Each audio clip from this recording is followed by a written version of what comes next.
This segment is powered by The Gun Store. Want to shoot a real machine gun? Then visit The Gun Store at 2900 East Tropicana in Las Vegas. Okay, so check this out. We, one of my co-managers, his name is Glenn, and he has family that lives here in the New Jersey area.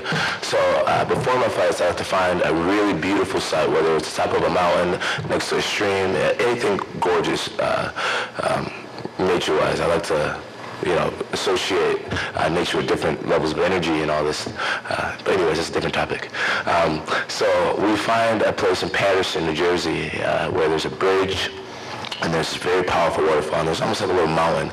And it was beautiful, but around this waterfall and everything, it was a really ghetto area. And as the guy pulls us up in his car, he's like, in the passenger seat, Greg, Jackson, and Winklejohn's in the back seat. He's like, listen, guys, before I drop you off here, I want to let you know this is a pretty bad neighborhood, so you might want to be careful. And I'm like, dude, we're at, we're all MMA guys. And he's like, well, I'm just letting you know, a lot of people get mugged here. Just as he said that, I turned to pull off my seatbelt, and the guy, I see an old Spanish couple, like, screaming, and they're, like, running. They look like they're out of breath big time.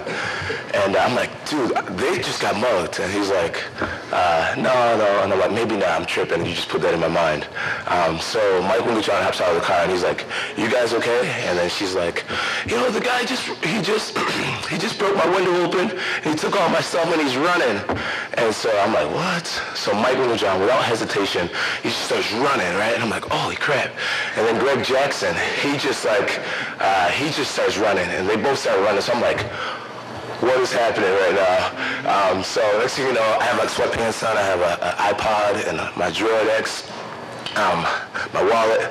I'm like, what is, where am I? What is going on? So I'm like, okay, it's time for me to take action. So I take my hands in my pockets, I throw my stuff on the floor, and I tell our driver, I'm like, dude, take care of my stuff. And I throw it on the floor, and I just start running, right? And I got these gazelle legs, so I'm running, right? And I'm running, and next thing you know, I catch up to my coaches, and I'm jogging, and there's a sprint, right? I'm like, so what are we doing? We're gonna catch this guy? And he's like, John, you get back. He's like trying to swim move me, like get over. He's like, get back. You don't need to be involved with this, right? And I'm like, nah, Coach, God, trust me, man. I'll be okay. I'll be okay. So then I put the jets on. I went TOL. So I put the jets on, and I catch up to the guy. I'm like, how you doing? You think you're good? No, I'm joking. I'm joking. So anyway, so the guy, I'm like closing in on this guy. I'm like 20 yards away. And the guy's like, you can see that he's starting to get winded. So it's like, he got this stuff and he's running. And he looks back and he usually sees me, 6'4". You got Greg and Wink UFC behind us. Yeah, Greg and Wink's behind me and I'm just running like, I'm gonna catch you, right? So the guy looks back and then he trips over his own foot. And so at the time he tripped over his own foot, I got so scared because I didn't know what I was gonna do when I actually caught him. So I actually started barking like, I'm gonna get you, So the guy's like, he looks back like, oh crap, and he's trying to stand up. And when he was standing up, I approached someone. He's like in a, your march to set go type of stance, because I try to get his momentum back. And one of his behind feet, I just came up with my foot and scooped it out from under him with my foot, just kicked him from the back, kind of kicked his ankle out. And he fell down, and when he fell, he scraped his hands up pretty good. And so he's down on the floor, and I'm thinking I hope I don't get stabbed right now. So I'm just looking at him should I ground and pound him? And Greg Jackson just comes out of nowhere and jumps on the guy's back, and he starts speaking Spanish, and I'm like, do you know Spanish?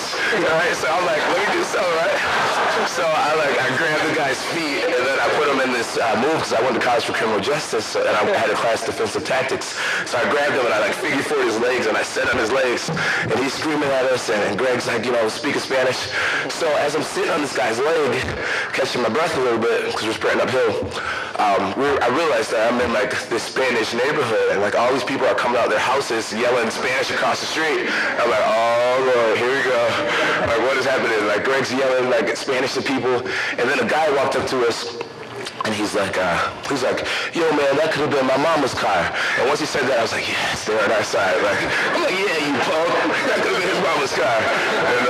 And so we hold him. we hold him, and the police come, and you know, at that point, I'm just sitting and I'm resting. I'm like, you know, because I got a fight coming up, so I'm just holding this foot here. Like, man, you got me breathing hard and stuff.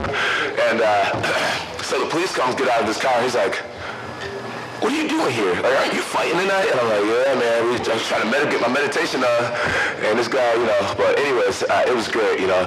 The police didn't give us a ride back to the crime scene, so we had to walk all the way back through this neighborhood. You know, I'm looking around and stuff. I don't speak a lick of Spanish. So, yeah, it was pretty interesting. And the lady, she came. She's like, oh, it's so good to see people like you guys here to help me. You guys cared enough to chase that guy. And the police had told her that I was fighting and everything. She was like, you know, God's gonna be with you tonight, man. You're gonna do good. God bless you, son. And watch your fight. And I was like, thank you, ma'am. Then we went, and we all felt like superheroes. And we just had the best meditation session ever.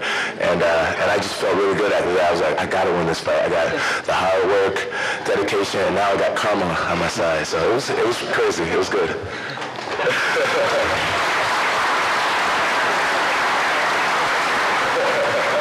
And the part that is leaving out, his brother told me back in the dressing room, but after they caught the guy, he's going, you know what? People work really hard for their stuff, and you stole it, and you shouldn't do that. You should choose a different path in life. He's over there preaching to the guy. What if that was your sister, and you just broke her car windows? Like, would you like if someone did that to you? Or like, Greg Jackson's like, you puto manico, like all these things. I'm here at the gun store, and I'm ready to lock and load. They say what happens here stays here. So how about something you'll never forget? This is the adult Disney World right here. Like hitting up the shooting range just a few miles off the strip at the one and only gun store. I've never shot a gun before, so... This is going to be great. You're going to like learning to drive at the Indy 500. Turns out, I'm a natural. Oh, whoa! That is awesome! Right. Yeah. Machine guns, rifles, Glock, no weapon off limits. This is probably one of the very few places in the world you can shoot one of these without having someone shoot back at you. Never shot a gun before? No problem. There's no license required by you. You just have to be big enough. Perfect for bachelor or bachelorette parties. Lots of packages to choose from. There's even a VIP range. We give refreshments. It's private. It's quiet. Purchase your own at the gun store or just stop by for a once-in-a-lifetime experience. Come right on down here. We'll put a gun in your hand. You can be on a range within 15, 20 minutes. No problem. I love it.